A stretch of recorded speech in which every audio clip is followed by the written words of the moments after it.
Hi, thanks for joining us for the Family Plot, Gardening in the Mid-South. I'm Chris Cooper. The pansies and violas look great, but it's time to take them out and plant the summer annuals. Also, purple martins eat a ton of insects. Today we learn about them and find out how to attract them to your yard. That's just ahead on the Family Plot, Gardening in the Mid-South. Production funding for the Family Plot, Gardening in the Mid-South is provided by the WKNO Production Fund, the WKNO Endowment Fund, and by viewers like you. Thank you.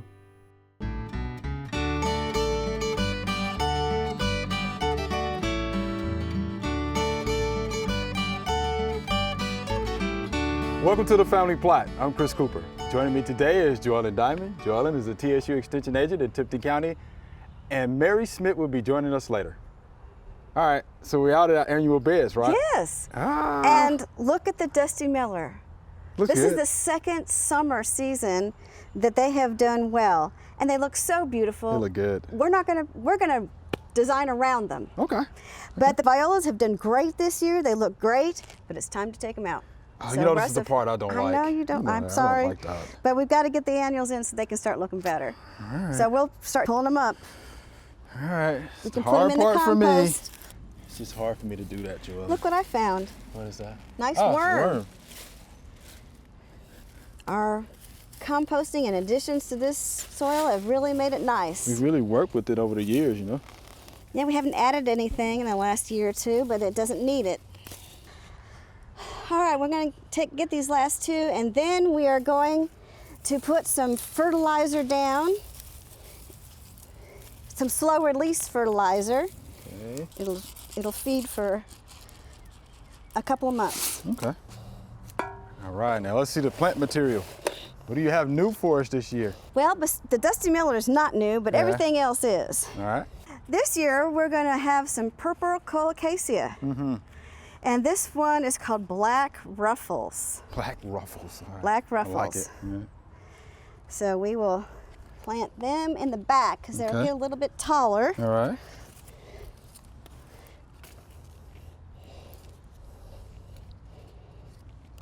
So obviously they like shade, right? For the most part.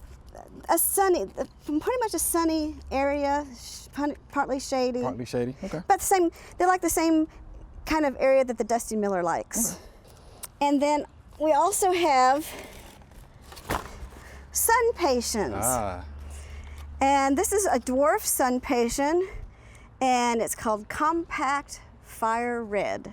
Fire red. Yes, and they've got lots of blooms, lots of buds on them. Yeah. And I like to buy plants just like this because it's going to have to take some energy for it to establish roots first, and then it's going to burst into bloom. So that's Okay. good.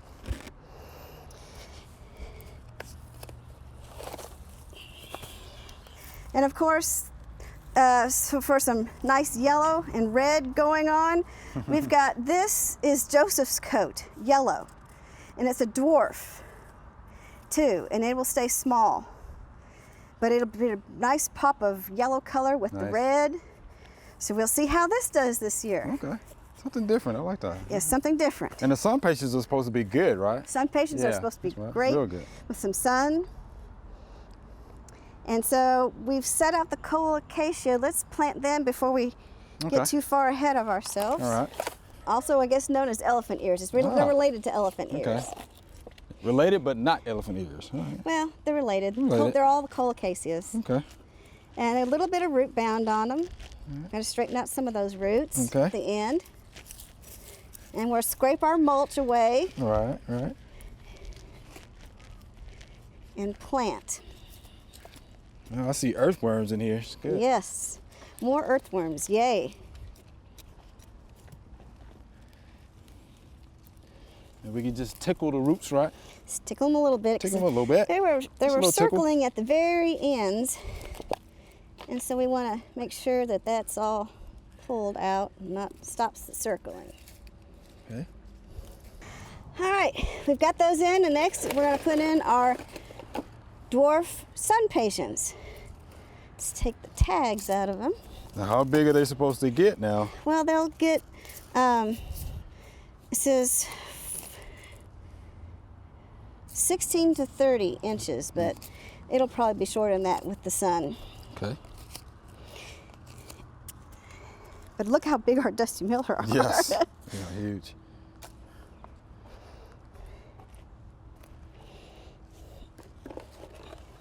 I come around here. Set one there.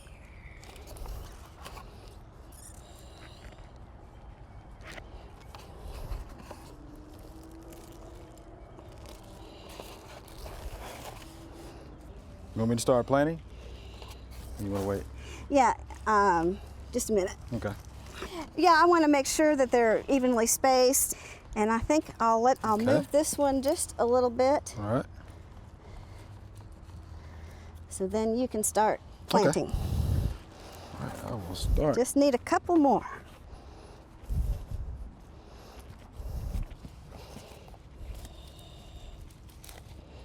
Nice root systems. It's a little root Yeah. now. Gotta make sure we get these watered too. They're a little dry. Yes, they're a little dry. And yeah, we just need to move the circling roots a little bit. Yeah. They'll be fine. We don't have many claws like we did before, remember? You know, broken up. That's right. I mean, the earthworms are working the bed for us, so we don't have to till it and keep amending it by ourselves.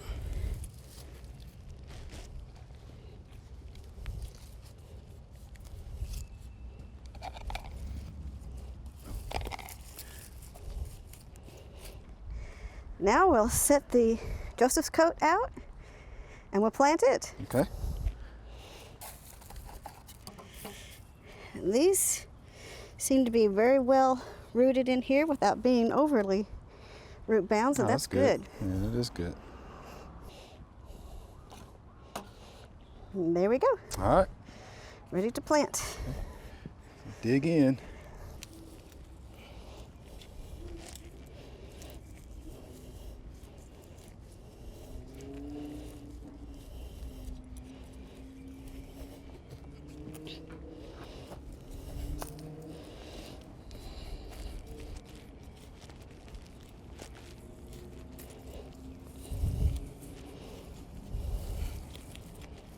There it goes.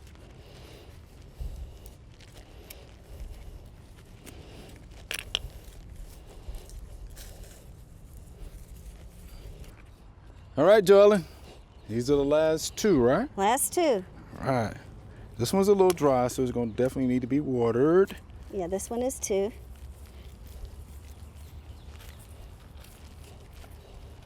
Of course, this bed is irrigated, but I don't know if the irrigation's been turned on yet. We'll see.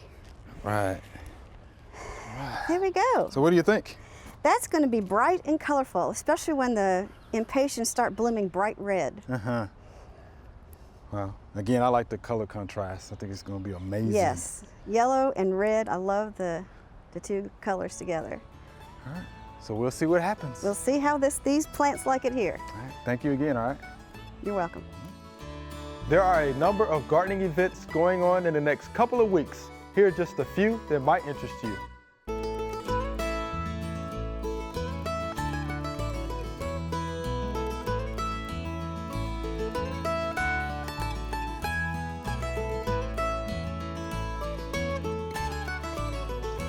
Hi, Mary. We'd love to have you on, Thanks for having me back. as always, all right? So let's talk about purple martins. Yeah, What do we need to know about purple martins? Okay, well, first a little bit about the birds. So, Okay. purple martins are native to North America. They're the largest member of the swallow family. And what's great about swallows is they eat a lot of insects. Good. Purple martins are really unique too because they're colony nesters. So they like to nest together. You're not going to get them nesting just a single nest here and there. They like to be in groups of at least 6 or more. Wow. Wow. And what's really neat is if you can attract purple martins, which we're going to talk about in just a little bit, they will come back year after year to the same colony. And they are here usually starting in late February, and they're coming to us from Brazil. So they're here, they have their breeding season here in North America, and then they are spending their winters in Brazil. Wow. They really rely on people too, because east of the Mississippi, they rely exclusively on man-made structures. Wow. Yeah, so a really interesting bird. A lot of people want to attract them, especially because, not only because they eat a lot of insects, but they're really interesting birds to watch. They're really acrobatic in the air. They make a really kind of sweet sound. And so it's just a really interesting bird to attract to your area. Right. The fact that they're eating insects helps. Yes. I mean, that really does. I think that's a big draw for a lot of people in attracting them. That is a huge draw, especially here in the South, right? Yes. Yes. So how do we attract those purple martins to our homes? Okay, well, not everybody's going to be able to attract them because you need the right habitat. And for purple martins, they want somewhat of an open area. They don't mind being close to houses, but probably at least 30 feet from a house and about 40 to maybe 100 feet from trees. So give them a little bit of distance and open area because they like to hunt for insects there, but also kind of like an open area to get down into their colony. So that's the first thing, is you have to have the right location. Okay. You also kind of have to make a commitment because these birds are coming back year after year to the same colony. So you have to put in that commitment of maintaining your colony. Okay. So you have a couple different options on attracting purple martins. The first thing you want to think about is what type of housing are you going to use? So there's 3 different types of housing. The first and the most historic, how the swallows first started coming around people, are natural gourds. So you can hang a bunch of those up, you put a hole in them. The downfall of the natural gourds now is that you can't monitor them or clean them out, so you need to replace them year after year.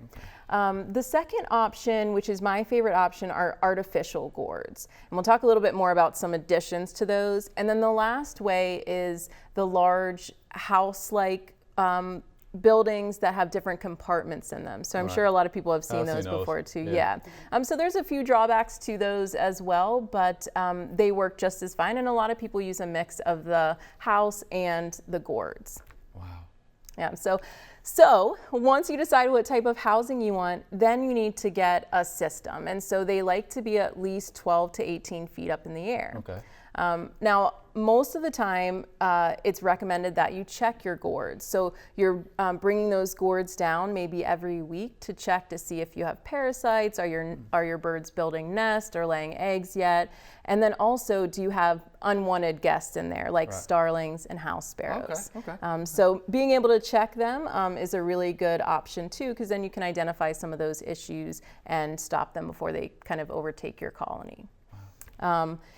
That being said, there's 3 predators that we want to worry about in our colony, okay? So the first one is raccoons. So raccoons, yes, so raccoons are great climbers. And if you think about a bunch of these gourds filled with little helpless young or eggs, it's pretty attractive to predators as well. So a simple predator guard on the bottom of your pole system is going to work for raccoons and for snakes. Yes. The other predators that we have for purple martins are going to be hawks and owls. And now they've done a lot of work, we've done a lot of research studying all these different colonies across the United States, and they've found some ways to prevent hawks and owls from getting into your gourds.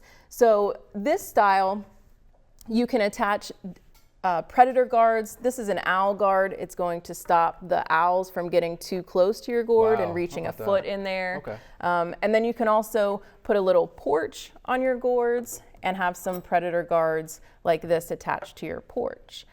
There's a lot of options besides just the regular, what we call a super gourd. You've got ones that have tunnels and porches. Those are all kind of newer additions that are coming up, and you can retrofit your old gourds as well. Those are some major predators. Wow, that is so interesting. Yeah, it's really interesting. I was telling a story earlier when I first started at Lichterman Nature Center about 5 years ago. We had our colony, so they come back year after year, and we had a hawk and an owl problem at our colony. So they were taking some of our young.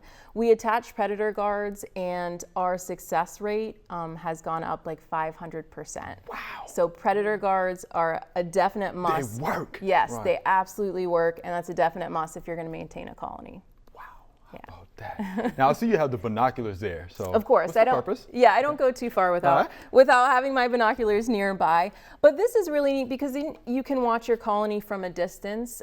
There are ways to tell the males from the females and first-year birds as well. So that's a good way to see who's nesting in which gourd. At Lichterman Nature Center, we label all of our gourds so we can say, oh, in A we have a adult male and a subadult female, stuff like that. So we monitor them and check them weekly to see what's going on inside of the gourds right now. So I have to ask, so how do you tell the difference between a male and a female? Okay, so the males are the ones that most people think about. They're where they get their name, purple martin. Okay. So they have kind of this iridescent purple, dark blue color, and the females are going to have that same color on their head, but they're going to have a lot of white on their chest as well.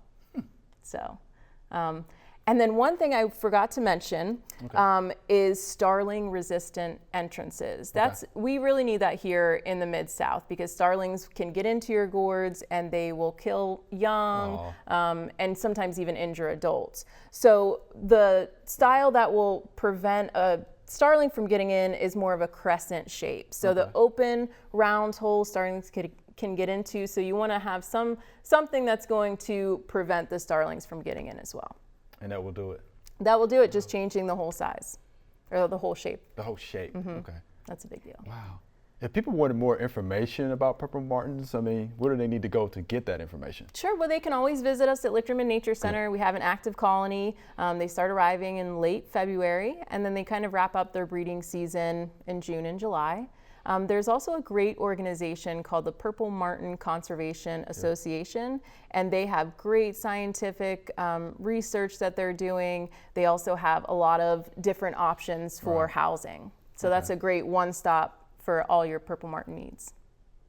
Good stuff, Mary. Yeah. Appreciate that. It's good to hear about those purple martins. Yeah, see them all the time in the air, just dive in and they're really neat to watch. Neat. They're pretty acrobatic, so it's pretty fun to watch them. Good stuff. Well, I hope folks come out and see you and learn a little bit more about those purple martins. So thank you much. Thank you. All right.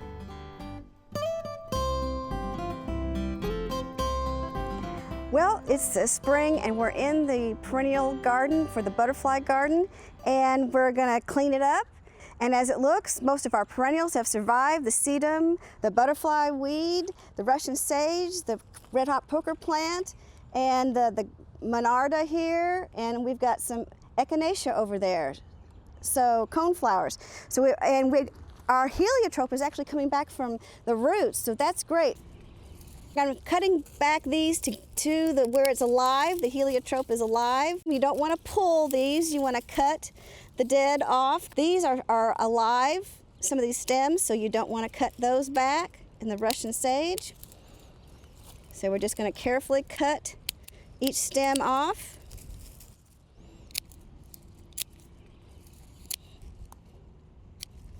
Well, here's the zinnias from last year, and so we're going to take them out, and of course we'll be replacing them.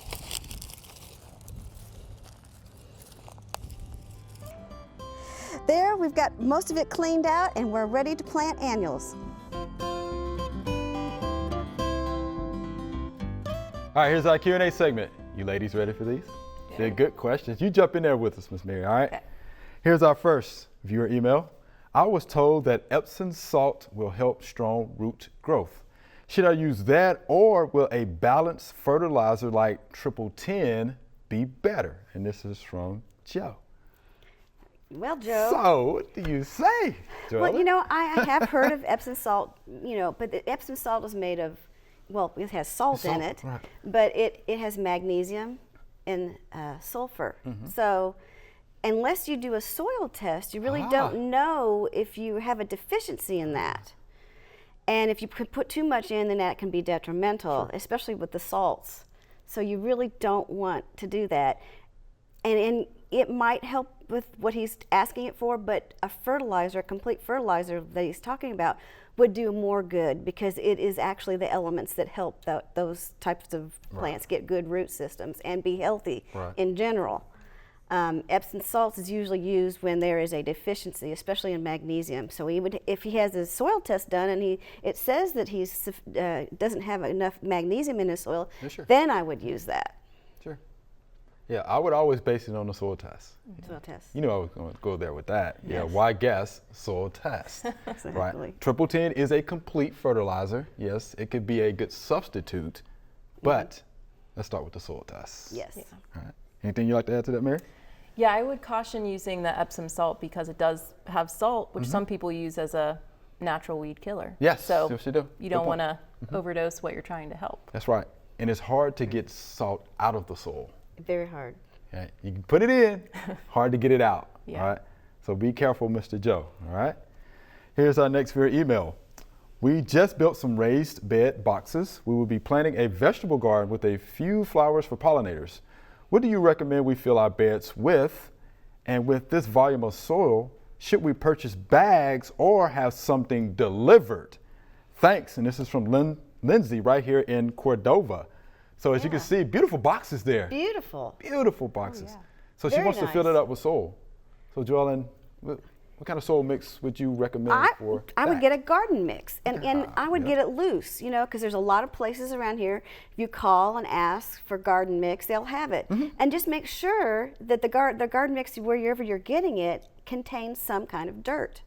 Besides the compost and besides the bark and everything else that they mix with it to make it a good planting medium, make sure there is some dirt in it, because you're going to want the nutrients that are in dirt for your plants. In those raised boxes, and it's going to be light and fluffy. I've used garden mix all the time, Right, so and have I. it's a very good product. And you can either have it delivered, Right. and if you do have it delivered, you're going to have. I would put a tarp down maybe in the yard, Wheelbarrow, and shovel. yeah, you're going to have a wheelbarrow. They'll dump it, and you have Right. to cart it, or you can get somebody who has a truck maybe and go get a Right. load, Right. and then back up to where your boxes are, and then unload that. And if you need more, maybe the truck can go back and get another load. Either way. I would say that. Yeah, that's what I would say too, and maybe recruit some friends too, because Yeah, 'cause- that's going to Friends be a would be lot of good. soil. Yeah, hey, come help me out today. Say, you can enjoy some of the fruits and vegetables That's that I right. grow. That's so right. That's right. Have a party for them afterwards Oh yeah, good garden mix though. Good garden Exactly mix. right. Good garden mix with some dirt in it. with some dirt in it. All right, it's going to make for good growth, good production of that vegetable garden. So thank you, Miss Lindsay. Beautiful boxes again. Those Nice. are real nice. Those are nice. Yeah. All right. Here's our next viewer email. I have 3 crepe myrtles that need to be taken out. Any idea how to remove them without using toxic stuff? I will be planting edibles in their places and don't want to use toxic chemicals. This is from Laura via YouTube. So she wants to take them out, but she does not want to use chemicals, which I commend you for. Yes, that's great. You can do that. It will be a lot of work, don't It'll you be think? work. Oh yeah. All right. Depending on how big they are, because Yes. crepe myrtles Depending can on be the size. 30 feet tall and Yes, small they can be. trees. But you're going to have to cut them down somehow, either piece by piece or get somebody to cut them down for you. But then you're going to have to dig up the roots because you got all that carbohydrate reserves in the root stored system, and it's there. going to start coming, wanting to live and Shoots come will back come up everywhere. All right. And so if you dig out all the root system, then they won't do that. But Right. that's going to be a lot of work. It's not, it's not easy to do. Because it's going to try to resprout. It is. Yeah, if you don't get all those roots Crepe out. myrtles do very well here, and they really want to live. So it's going to try.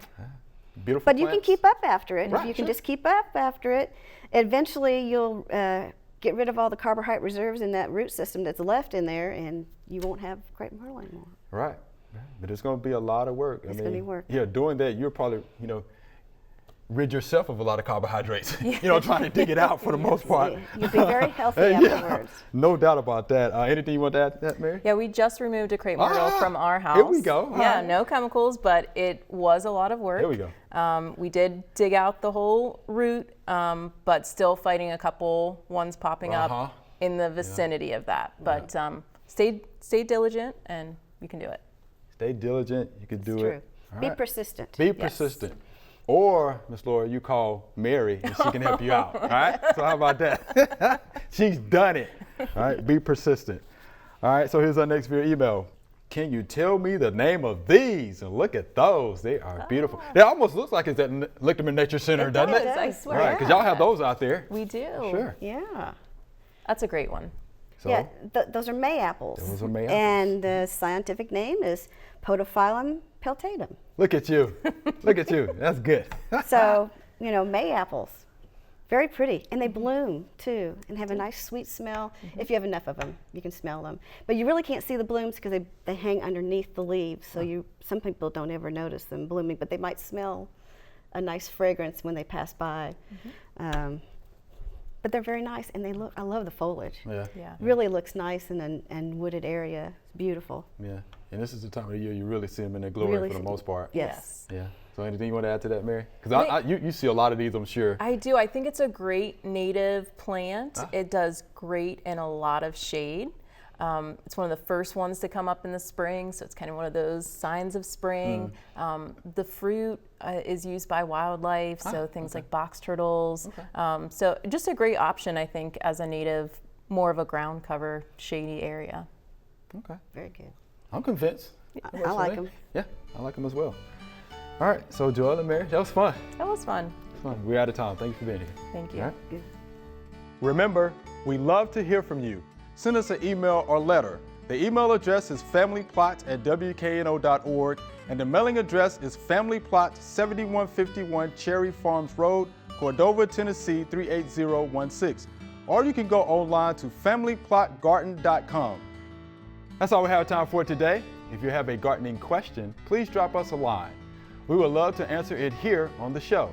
Just go to familyplotgarden.com and look for the big Ask Us Your Questions banner. Be sure to join us next week for the Family Plot, Gardening in the Mid-South. Be safe.